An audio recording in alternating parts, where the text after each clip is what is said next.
Sinners, 2025. The Vampire as a Mirror to America's Soul. A brutal, beautiful reimagining of the vampire myth.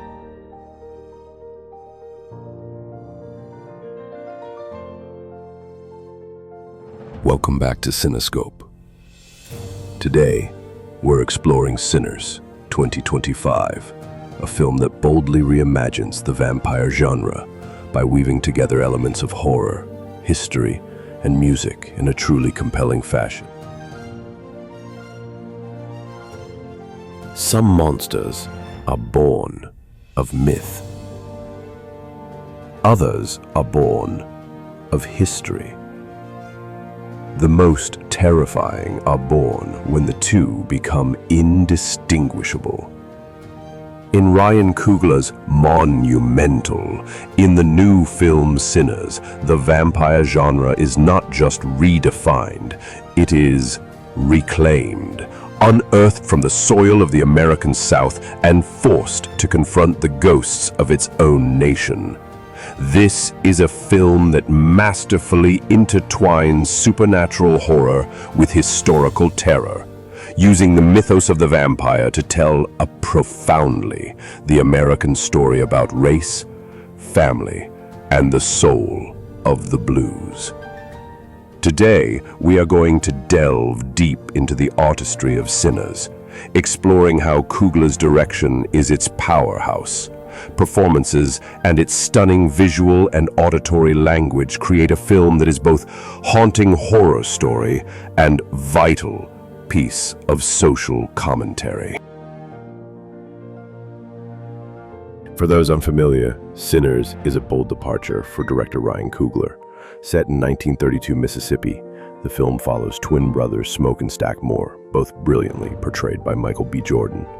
They return to their home in Clarksdale to start anew, but find their community threatened by a lurking ancient evil, a coven of vampires led by the insidious Irish immigrant Remick. But in this world, the supernatural threat is inseparable from the real-world horrors of Jim Crow America. Coogler uses the vampire narrative not as an escape, but as a lens through which to examine the brutal realities of racial violence, economic exploitation, and the fight for cultural survival.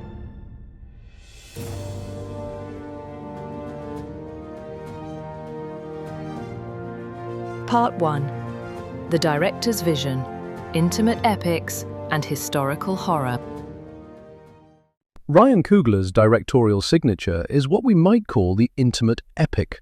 Whether in Creed or Black Panther, he excels at grounding grand, mythic stories in deeply personal, human struggles. In Sinners, he applies this vision to supernatural horror with breathtaking results.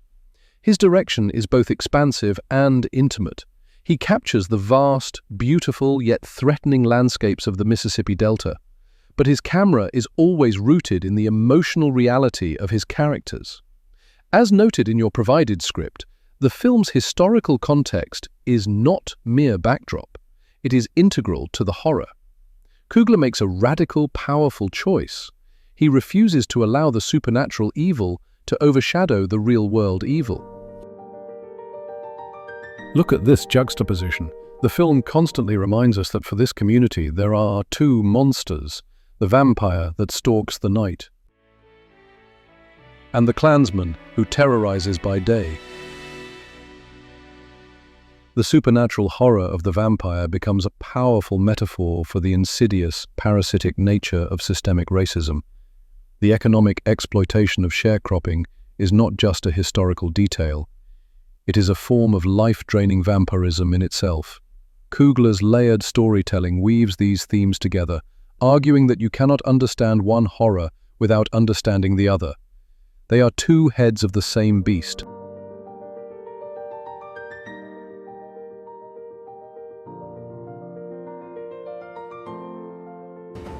Part 2. Stellar performances. The duality of man.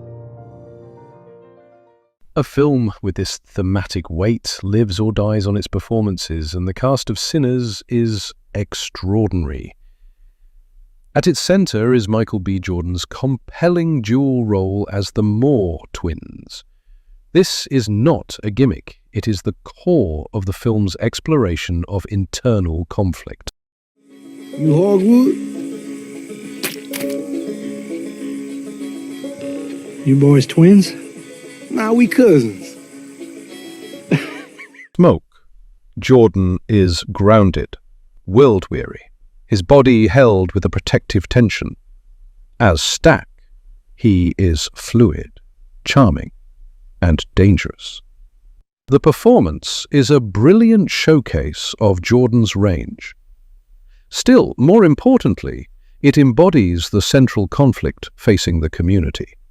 Do you survive through cautious pragmatism and defense, Smoke? Or do you risk damnation by embracing the seductive, dangerous power offered by the enemy, Stack? The brothers represent two paths of survival, two responses to an oppressive world. Hailee Steinfeld's Mary is another key figure. As a mixed-race woman passing for white, she exists in a liminal space, a constant state of negotiation and fear. She is not just a love interest. She's a walking embodiment of the film's themes of assimilation and identity. Her performance is layered with a vulnerability and a quiet strength that is heartbreaking. She represents the soul-destroying compromise that a racist society demands of those it deems other. The film thoughtfully critiques the pressures placed on women, especially women of color, to navigate and survive within patriarchal and white supremacist structures. Mary's journey forces the audience to confront the psychological violence of passing and the impossible choices it entails. And we must speak of M. Caton's Sammy, the troubled blues musician. He is the film's emotional heart. His music is not just a soundtrack, it is the repository of the community's pain, joy, and resilience. His performance is a vessel for the film's soul, which we will return to later.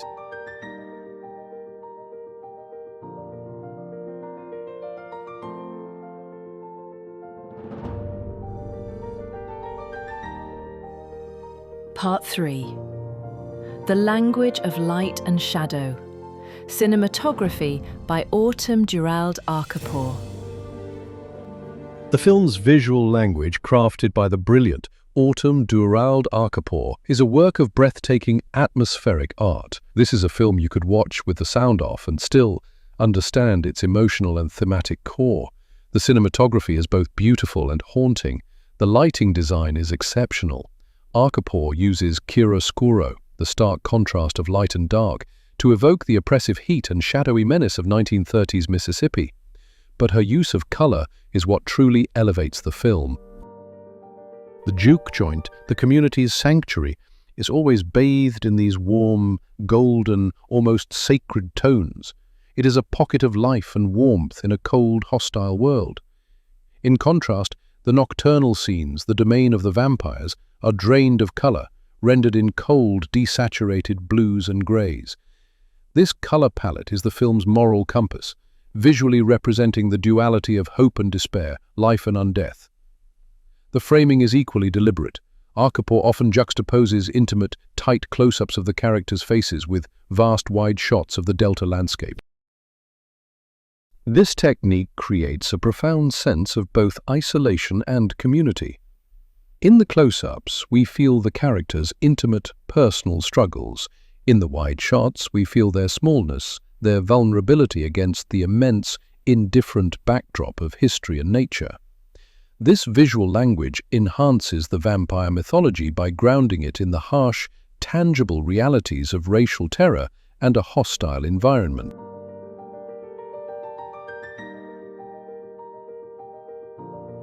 Part 4. The Soul of the Blues. Music and Sound Design. In Sinners, music is not background. It is the narrative. It is the soul of the film. Ludwig Göransson's score is a character in itself, masterfully blending traditional blues with unsettling orchestral elements. But the film's true heart is the diegetic blues music performed by characters like Sammy and Delta Slim. The blues here is a storytelling device. It is the voice of a culture, a container for generations of pain, resilience, and hope. It is, as the script notes, a symbol of the soul of Black America.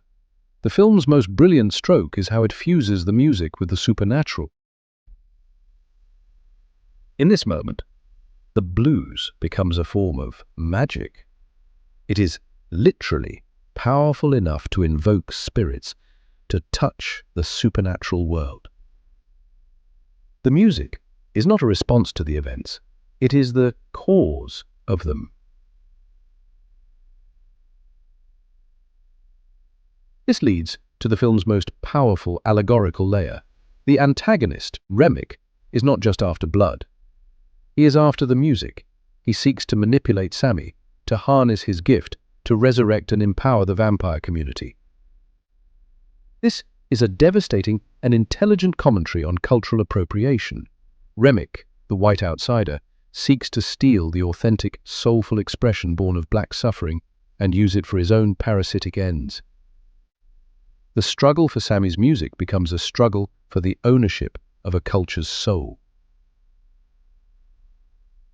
The sound design complements this perfectly, contrasting the vibrant, life-affirming sounds of the juke joint with the eerie, chilling silence that precedes a vampire attack.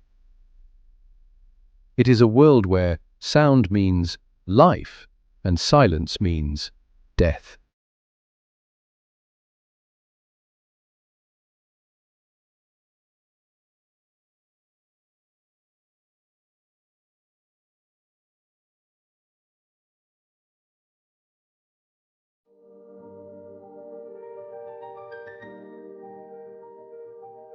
Part 5. Mise-en-scène and Symbolism. The world of Sinners is rich in symbolism, with its mise-en-scène reflecting the socio-economic and spiritual realities of the Mississippi Delta during the Jim Crow era. The juke joint, a central location, is not just a bar, it is a sanctuary. It's adorned with relics of African-American culture, a living museum of resilience against the constant threat of erasure from the outside world. It is a space of joy, but one underscored by the ever-present threat of violence. The costuming subtly charts the character's arcs. Smoke's transition from the sharp, tailored suits he arrives in to the more rugged, worn attire he adopts as the conflict escalates mirrors his descent from a man trying to escape his past into a warrior forced to confront a supernatural reality. The production design captures this tension perfectly. Religious iconography is prevalent, with the stark, simple crosses of the local church set against the more ancient folkloric symbols of vampirism and hoodoo, highlighting a community caught between organized faith and ancestral traditions. And chillingly, the film grounds its horror in historical terror, with the depiction of the Klan's violent acts and the murder of black people rendered with brutal, unflinching honesty.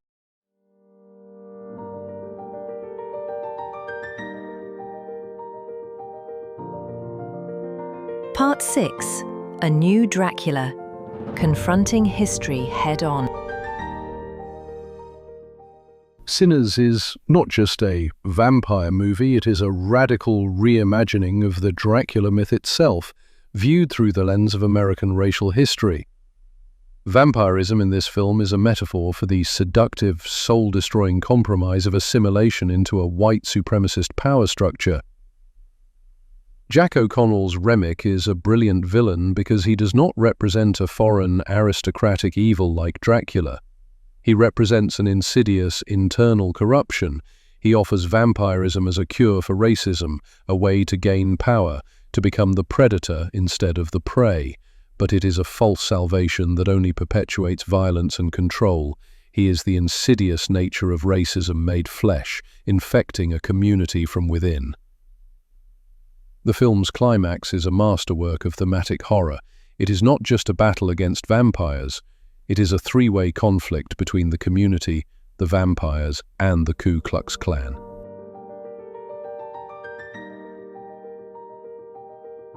This juxtaposition is the film's ultimate statement. It powerfully underscores the dual nightmares faced by black communities. The film argues that these horrors are intertwined, that true liberation requires confronting both, not escaping one by making a deal with the other. The true horror, the film suggests, lies not in the supernatural but in humanity's capacity for hatred.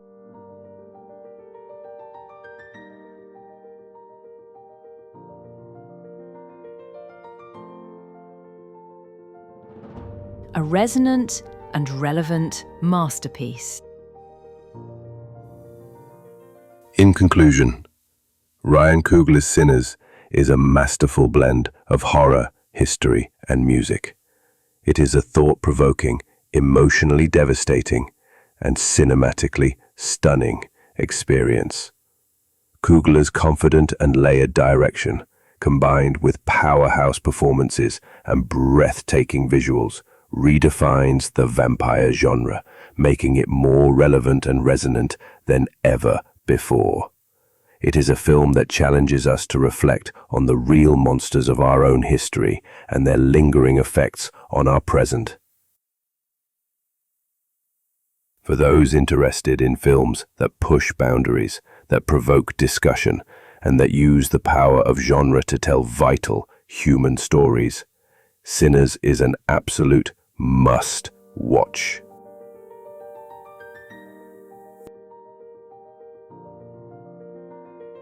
What are your thoughts on Sinners?